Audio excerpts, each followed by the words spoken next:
మహాగణాధిపతయే నమః. ఓం గురుభ్యో నమః. ఓం శ్రీమాత్రే నమః. పరమేశ్వర స్వరూపమైనటువంటి జ్యోతిష, వాస్తు మరియు ఇతర అనేకమైనటువంటి శాస్త్రములను మనకు అందించినటువంటి మహర్షులకి నమస్కారం.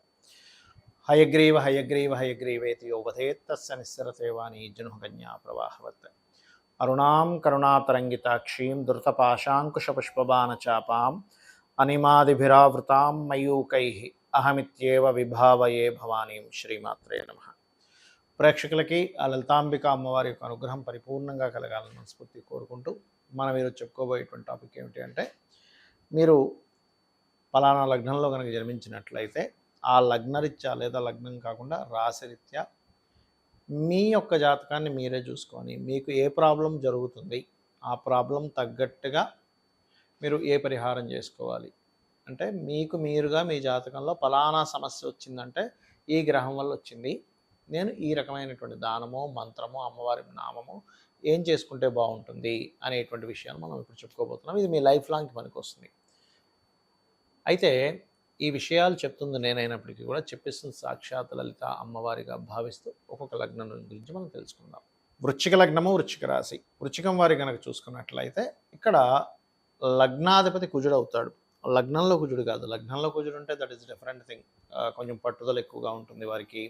అలాగే అదేవిధంగా వాళ్ళకి లగ్నంలో కనుక కుజుడు ఉన్నట్లయితే వృశ్చిక లగ్నం వాళ్ళకి సుపీరియారిటీ చాలా ఎక్కువగా ఉంటుంది, లీడర్షిప్ క్వాలిటీ సుపీరియారిటీ ఎక్కువ ఉంటుంది. కాకపోతే వృశ్చిక లగ్నానికి సహజంగా ఉండే తత్వం ఏంటంటే సెల్ఫ్ కాంపిటీషన్ ఎక్కువగా ఉంటుంది. ఈ సెల్ఫ్ కాంపిటీషన్ చాలా మంచిది, అందులో ఎటువంటి సందేహం లేదు. ఇంకోళ్ళ మీద కాంపిటీషన్ కూడా ఉంటుంది వీళ్ళకి. అంటే ఖచ్చితంగా వాళ్ళకి అలా చేశారు, నాకు ఇది అవ్వాలి, ఇద్దరికి న్యాయం జరగాలి కదా అనే ధోరణి ఎక్కువగా ఉంటుంది వృశ్చికం వారికి.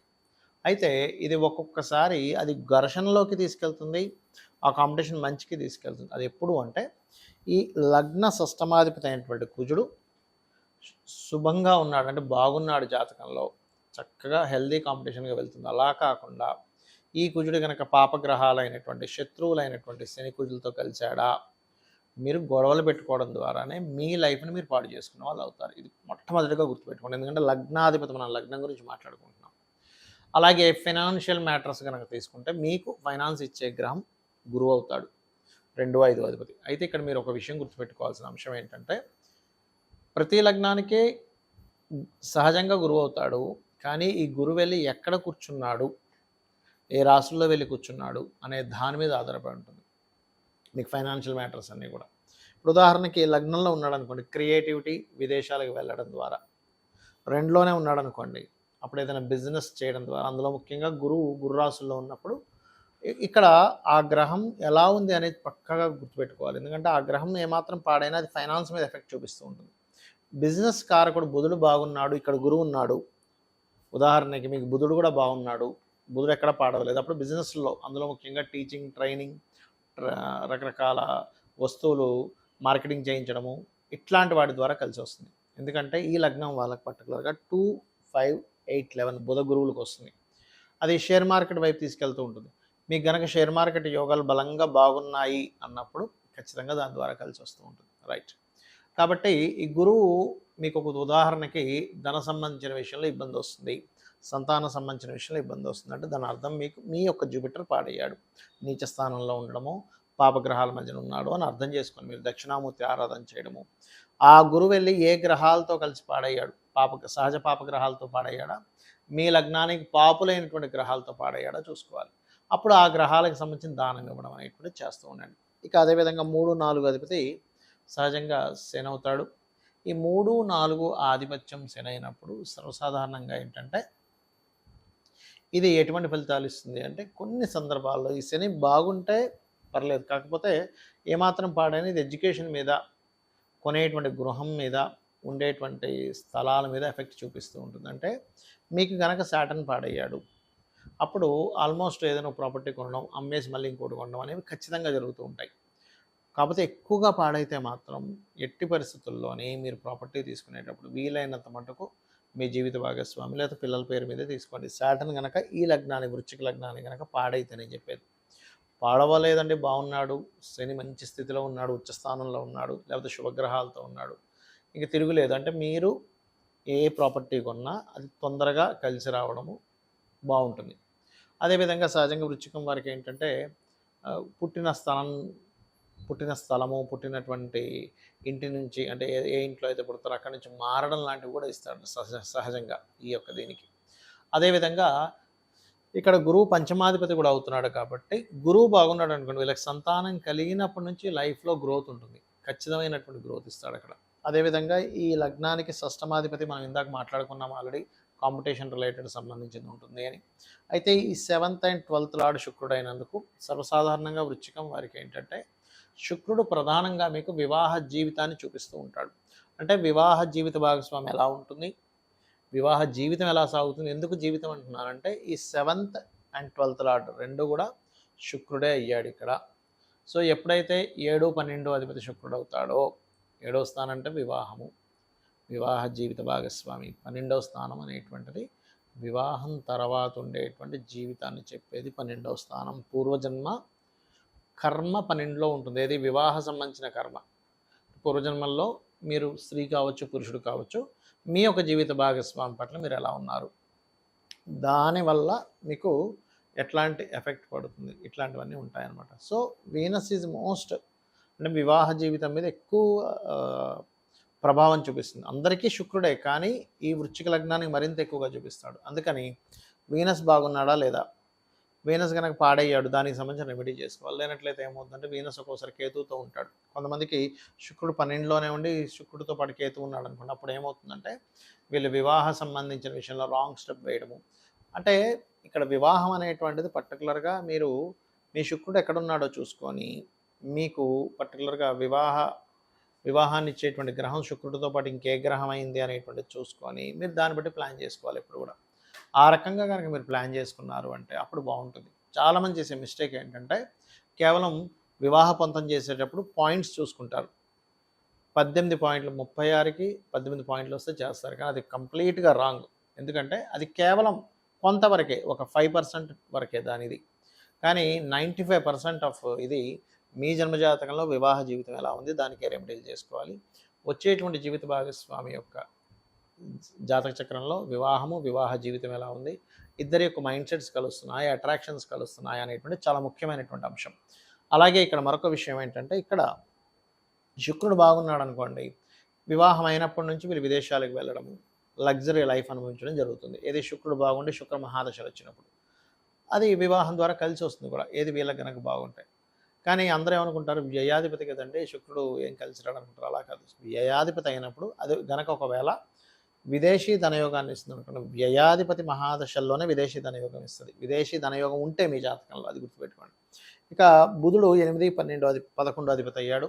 సో 8, 11 అనేటువంటిది ఏంటంటే ఆల్ ఆఫ్ సడన్గా లైఫ్లో లాభాల నష్టాల అని చెప్పేది. ఎందుకంటే అష్టమ స్థానం అనేటువంటిది లాభాన్ని నష్టాన్ని సడన్గా ఇచ్చేటువంటిది. ఎందుకు, లాభాధిపత్యం కూడా బుధుడికి వచ్చింది కాబట్టి.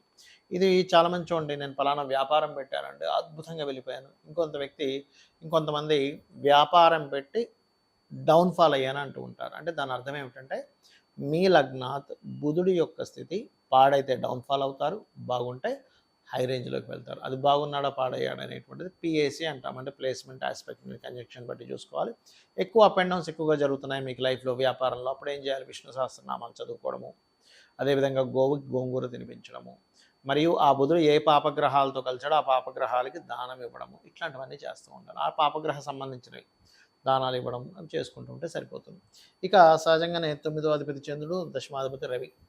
వీళ్ళకి ఏంటంటే ఇన్బిల్ట్గానే రవి దశమాధిపతి అవుతాడు, భాగ్యాధిపతి చంద్రుడు అవుతాడు. అంటే భాగ్య దశమాలు రాజ్యగ్రహాలైనటువంటి రవిచంద్రులకు వచ్చాయి. ఎప్పుడైతే రాజ్యగ్రహాలైనటువంటి రవిచంద్రులకు వచ్చాయో ఇక్కడ కొంచెం ధనాధిపతి కనుక కొద్ది కనెక్ట్ అయ్యాడు అనుకోండి, అంటే ఈ గురువు కనుక కాస్త ఈ రాజ్యభాగ్యాలతో ఎక్కడ ఏమాత్రం కనెక్ట్ అయినా అది మనకి ఏం బెనిఫిట్ ఇస్తుంది, వృశ్చిక లగ్నం వారికి అంటే గవర్నమెంట్ జాబ్స్ చేసుకోవడానికి బెనిఫిట్ ఇస్తుంది.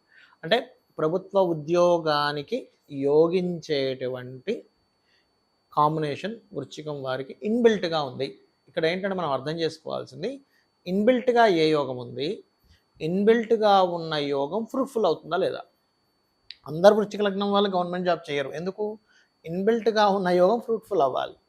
అంటే ఎలా అంటే ఇప్పుడు చూడండి, మీ దగ్గర ఒక టాలెంట్ ఉంది, ఆ టాలెంట్ ప్రొఫెషన్గా మారి గొప్ప వ్యక్తి అవుతారా, ఉట్టి టాలెంట్ హాబీ వరకే ఉంటుందా, అది ఎలా ఉంటుందో సేమ్ యాజ్ ఇట్ ఈజ్ ఇన్బిల్ట్గా ఉన్నటువంటి యోగం ఫ్రూట్ఫుల్ అవుతుందా లేదా అనేటువంటిది మనం ముఖ్యంగా చూసుకోవాలి. అది చాలామందికి రవి గనక పాడేయడం అనుకోండి, గవర్నమెంట్ జాబ్స్ కోసం ట్రై చేస్తూ ఉంటారు. ట్రై చేసి ఏంటోనండి నా లైఫ్ అంతా వేస్ట్ అయిపోయింది అంటూ ఉంటారు. ఎందుకు? రవి స్పాయిల్ అయ్యాడు అక్కడ. స్పాయిల్ అవ్వడం అంటే ఏంటి? పాపకత్తిరిలో ఉన్నాడా, పాపగ్రహాలతో కలిసి ఉన్నాడు, సింహరాశి ఏదైనా పాపగ్రహాల మధ్యన పాడైందా, ఇవన్నీ కూడా మనం చూసుకోవాలి. నీచభంగ రాజయోగాలు, విపరీత రాజయోగాలు ఏర్పడ్డాయనుకోండి దానికి, అప్పుడు మళ్ళీ బాగుంటుంది. సో ఈ రకంగా మీరు చూసుకొని ముఖ్యంగా మీరు దత్తాత్రేయుడు ఆరాధన ఎక్కువగా చేయండి.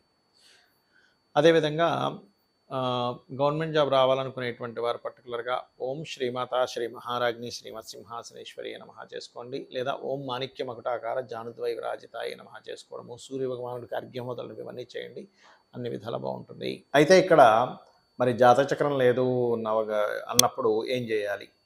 కొన్ని లలితా నామాల్లో కొన్ని చెప్తాను, అవి చేసుకోండి. ప్రధానంగా అందరినీ పీడిస్తున్నటువంటిది అప్పుల బాధలు. ఖచ్చితంగా చెప్తున్నాను, మీరు ఒక బిల్వపత్రం మీద ఎర్రటి చందనాన్ని రాసి అమ్మవారి దగ్గర పెట్టి ఓం అపర్ణాయై నమః అనే మంత్రం చేయండి. ఖచ్చితంగా మీకు అమ్మవారు అవకాశం ఇస్తుంది, ఏమి పైనుంచి ఏం కురిపించదు. అమ్మవారిని ఆరాధన చేయగానే పైనుంచి బస్తాలు ఇలా కురిపించేసి నువ్వు ఏ పని చేయకుండా నువ్వు సోమరపోతులా ఇంట్లో పడుకొని నీకు డబ్బులు ఇచ్చేస్తా అందు. నువ్వు పడేటువంటి కష్టానికి ఆవిడ నీకు తోడు ఉంటుంది. ఇది బాగా అర్థం చేసుకోండి. అప్పు తీరడానికి ఆవిడ మీకు పక్క నుండి నీకు ఒక మంచి మంచి అవకాశాలు ఇచ్చి నీ కష్టానికి ఫలితం వచ్చేలా చేస్తుంది.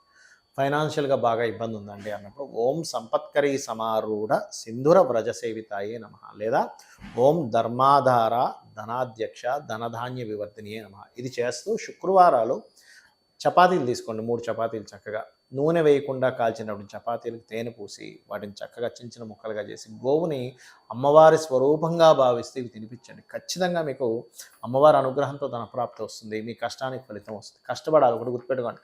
భూమి మీదకి వచ్చినప్పుడు కర్మ చేయవలసిందే. కృష్ణుడు రాముడు కూడా ఆయన స్వయంగా కర్మలు చేశారు, అంతేగాని మాయలు ఎక్కడ చేయలేదు, గుర్తుపెట్టుకోండి.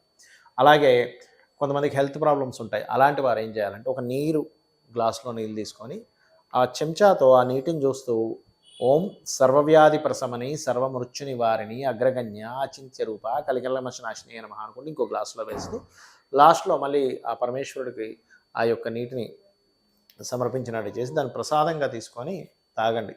ఖచ్చితంగా దోషం పోతుంది. దీంతోపాటు మీరు అశ్విని నక్షత్రం రోజు దీర్ఘ వ్యాధులు ఉన్నాయనుకోండి, అశ్విని నక్షత్రం రోజు మీరు ఏదైతే మెడిసిన్ తీసుకుంటారో స్టార్ట్ చేయండి. ఆ రోజు నుంచి అశ్విని దేవతకు నమస్కరించుకొని స్టార్ట్ చేయండి, మీ రోగం ఖచ్చితంగా తగ్గుతుంది. అలాగే మరి కొంతమందికి శత్రుబాధలు ఎక్కువగా ఉంటాయి. అలాంటి వారు ఏం చేయాలి అంటే సూర్యభగవాను చూస్తూ ఓం మిత్రాయ నమః, అదేవిధంగా తూర్పు భాగంలో కూడా గ్రీన్ కలర్ వేసి అక్కడ సిట్టింగ్ ఏరియా ఏర్పాటు చేయండి. అదేవిధంగా మరొక విషయం ఏంటంటే అమ్మవారి నామాల్లో సూర్యభగవాను చూస్తూ ఓం భానుమండల మధ్యస్థ భైరవీ భగమాలిని నమః చేసుకోండి. ఖచ్చితంగా మీకు బాగుంటుంది. అలాగే మరి కొంతమందికి వ్యాపారాల్లో రాణించదు, అలాంటి వారు ఓం ఇంద్రగోప పరిక్షిప్త స్మరతోనా భజంగికాయే నమః. మరి సంతానం కలగట్లేదండి, దత్తాత్రేయుని ఉపాసించండి. ఓం దిగంబర శ్రీ పాదవల్లభ దిగంబర. అదేవిధంగా కొంతమందికి ఉద్యోగాలు రావు, అలాంటి వారు ఓం శ్రీమాత శ్రీ మహారాజ్ని శ్రీమత్ సింహాసనేశ్వరి, అదేవిధంగా ఓం మాణిక్య మకుటాకార జానుద్వై విరాజితాయే నమః. ఇలాంటి లలితహాసనామాల్లో ఉండేటువంటి నామాలన్నీ కూడా నేను అన్ని నామాలకి అర్థము, ఏ నామానికి ఏ ఫలితం వస్తుంది అనేటువంటిది అమ్మవారి అనుగ్రహం ద్వారా చెప్పడం జరిగింది. కాబట్టి మీరు ఈ నామాలు చేసుకొని మీ యొక్క జీవితాన్ని అద్భుతమైనటువంటి జీవితంగా మార్చుకుంటారని చెప్పి మనస్ఫూర్తిగా కోరుకుంటూ, అమ్మవారి అనుగ్రహం కూడా మీ అందరికీ ఉండాలని మనస్ఫూర్తిగా మరోసారి కోరుకుంటూ శ్రీమాత్రే నమః.